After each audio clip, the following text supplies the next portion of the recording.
Dear students, आज का हमारा जो टॉपिक है वो सब्सटेंटिव एंड प्रोसीजर लॉ। वैसे तो आपको जो है फिलोसफी ऑफ लॉ में वो ये क्वेश्चन कम ही करता है। ज़्यादातर morality law, civil and criminal law, national and international law करता है, जबकि मैंने इन सब पे जो है वो एक एक वीडियो आपको बना के जो है वो दी है। लेकिन सब्सटेंटिव एंड प्रोसीजर लॉ समझाने की हद तक कि आपको आना चाहिए। कुछ इसके डिफरेंसेस भी हैं जो 1, 2, 3, 4 करवाऊँगी आपको। अब आपको पता होना चाहिए प्रोसीजर एंड सब्सटेंटिव लॉ है क्या। इसमें सबसे बड़ी एग्जांपल जो हम लोग देते हैं, एक चीज़ का किसी दूसरे के साथ मिला होना। मतलब अगर एक चीज़ ऐसी, कुछ दो चीज़ें ऐसी हैं जो एक जो है वो दूसरे के बगैर किसी भी काम की नहीं है, तो उनको जो है हम सब्सटेंटिव एंड प्रोसीजर लॉ की एग्जांपल में लेके आते हैं।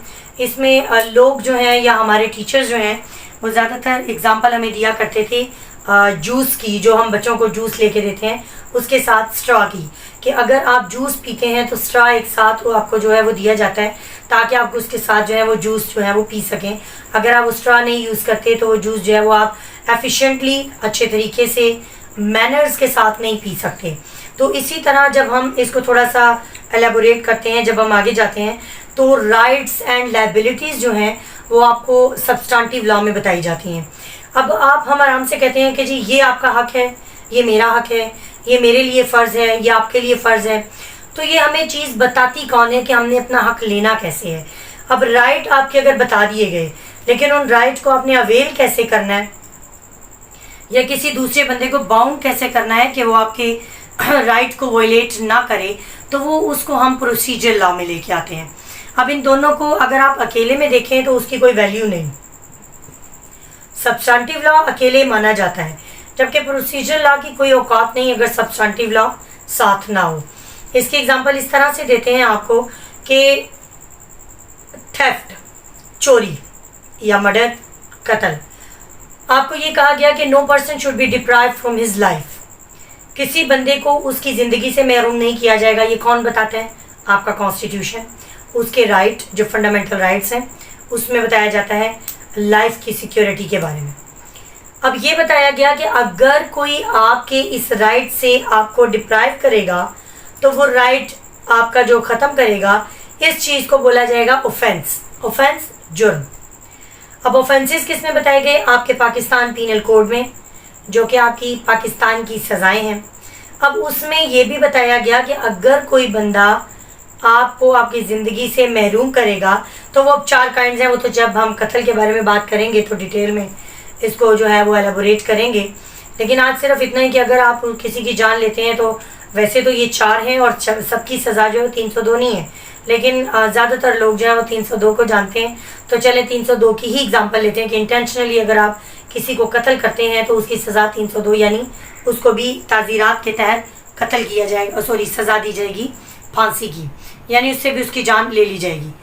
अब ये बताया गया आपको पाकिस्तान पीनल कोड में कि अगर आप किसी को किसी की जान से महरूम करेंगे तो आपकी भी जान ले ली जाएगी। लेकिन इस चीज़ को उस दूसरे तक पहुंचाया कैसे जाएगा? इस अमल को पूरा कैसे किया जाएगा? इस पर एक्ट कैसे किया जाएगा? ये सारा कुछ आपके पाकिस्तान पीनल कोड में नहीं बताया गया, क्योंकि ये एक सब्सटेंटिव लॉ है। ये आपको बताया जाता है प्रोसीजर लॉ में। और पीपीसी का प्रोसीजर लॉ क्या है? सीआरपीसी, क्रिमिनल प्रोसीजरल कोड, उसमें बताया जाता है लाइक दिस। अब आपको मैं एग्जांपल देती हूँ। हमने कहा कि जी चोरी, थेफ्ट 378 डेफिनेशन बताई गई कि अगर कोई बंदा किसी के घर में इंटेंशनली चोरी करता है, उसकी गैर मौजूदगी में सामान जो है वो मूव करता है विदाउट हिज कॉन्सेंट एक जगह से दूसरी जगह, इज कॉल्ड थेफ्ट। और साथ ही 379 में बता दिया गया कि उसकी सज़ा है 3 साल तक की फाइन एंड बोथ। अब उस बंदे को फ़र्ज़ करें आपके घर में चोरी हो जाती है, तो आपने उस बंदे को सज़ा कैसे दिलवानी है? पाकिस्तान पीनल कोड में तो इस चीज़ को मेंशन नहीं किया गया। सिर्फ ये बताया गया कि अगर कोई बंदा इस तरह आता है और इस तरह चीज़ ले जाता है तो ये चोरी है और इसकी सज़ा इतनी है। लेकिन उसको सज़ा दिलवानी कैसे है वो आपको बताया गया आपकी सीआरपीसी में, कि आप उसके लिए FIR दर्ज कराएं 155 के तहत, 154 के तहत। अगर तो कॉग्निजेबल है तो 4 के तहत, अगर वो नॉन कॉग्निजेबल है तो 155 के तहत। फिर क्या है जी, उसमें आपको आगे प्रोसीजर बताया गया, इन्वेस्टिगेशन होगी, फिर आपका जो है वो केस लगेगा, फिर आपको जो है दोनों पार्टी सामने आएंगी, फिर जो है वो पता चलेगा, मतलब ट्रायल सारा कुछ। तो ये सारा कुछ जो है उसको सजा दिलवाने तक, जब तक कि वो जेल में चला नहीं जाता, वो मुलजिम जो है वो मुजरिम नहीं हो जाता, तब तक का सारा प्रोसीजर जो किस में बताया गया, प्रोसीजर लॉ में। अब हमें चोरी की बात समझ आ गई, सजा की बात समझ आ गई, लेकिन जब तक हमारे पास प्रोसीजर नहीं है तब तक हम कुछ कर नहीं सकते कि हम उस बंदे को सजा कैसे दिलवाएंगे। इसीलिए मैंने आपको बताया कि ये दोनों एक दूसरे के साथ साथ हैं, ये दोनों एक दूसरे के बगैर कुछ भी नहीं है। राइट्स एंड लायबिलिटीज जो है वो बताता है सब्सटेंटिव लॉ, और इन राइट्स एंड लायबिलिटीज को प्रोसीड कैसे करना है, अवेल कैसे करना है और बचाना कैसे है, ये बताता है आपको प्रोसीजर लॉ। एग्जांपल्स मैंने आपको इसकी दे दी। अब जो है वो हम इसके बारे में बात करेंगे कि इनको डिफ्रेंशिएट कैसे किया जाता है। सबसे पहली बात रिलेट टू, ये जो आपका सब्सटेंटिव लॉ है ये आपके आउटसाइड द कोर्ट जो मैटर है उनको डील करता है। यानी किसी बंदे ने चोरी की, हमें कैसे पता, आप उसको कैसे डिफाइन करेंगे कि वाकई ये चोरी थी। तो वो जब आप पाकिस्तान पीनल कोड की वो डेफिनेशन को देखेंगे जो उसमें थेफ्ट की थी गई, तो आप उसके सब एसेंशियल्स देखेंगे कि पर्सन था, अडल्ट था, अपने आप को छुपाते हुए आया, उनकी गैर मौजूदगी में आया, डिसऑनेस्टली आया, फ्री कॉन्सेंट उसकी उसने नहीं ली यानी उसकी विदाउट कॉन्सेंट से आया, और उसके बाद उसने कोई इमूवेबल और मूवेबल चीज़ जो है, इसमें जो है इमूवेबल नहीं आता चोरी में, वो एक्सटॉर्शन में आता है, इसमें आता है सिर्फ मूवेबल चीज़। अब मूवेबल चीज़ जो है उसने उठाई और एक जगह से दूसरी जगह तक मूव की, इज कॉल्ड थेफ्ट। तो ये तो हमें पता चला आउटसाइड द कोर्ट कि हमने देखना है जुर्म बनता भी है या नहीं बनता। अब अगर एक बंदा बैठा है, फर्ज करें आप इसको इंटेंशन की एग्जांपल लें, मैं बैठी हूँ, मेरा मोबाइल है, वैसा ही मोबाइल मेरी फ्रेंड का है, वो अब जा रही है, जाते जाते उसने मोबाइल जो है वो अपने बैग में रख लिया जो कि मेरा था और अपना छोड़ दिया। अब वो गई है तो इसमें सिर्फ एक इंटेंशन नहीं है, यानी गंदी नीयत नहीं थी, वरना चीज़ मूव भी हुई, मूवेबल भी थी, मेरी कॉन्सेंट के बगैर भी थी, एक जगह से दूसरी जगह लेके जाया भी गया उसको, तो ये सारा कुछ किया, तो मैं वहाँ पे मौजूद नहीं थी, वो जाते हुए ले गई।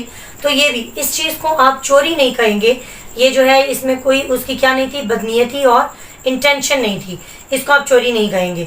तो जब हम डेफिनेशन की बात करते हैं, जब चोरी की बात करते हैं, तो वो चीज़ जो है वो किस में वो मेंशन करते हैं। तो ये आउटसाइड द कोर्ट जो बात है वो सब्सटेंटिव लॉ बताता है कि किस तरह आपने करना है। जैसे आपका कॉन्ट्रैक्ट है, उसमें बताया गया कि भाई पर्सन जो है वो अडल्ट हों, पर्सन जो है फ्री कॉन्सेंट से करें, पर्सन जो है वो टर्म्स एंड कंडीशंस को लिख लें, ये आउटसाइड द कोर्ट हम बात करें।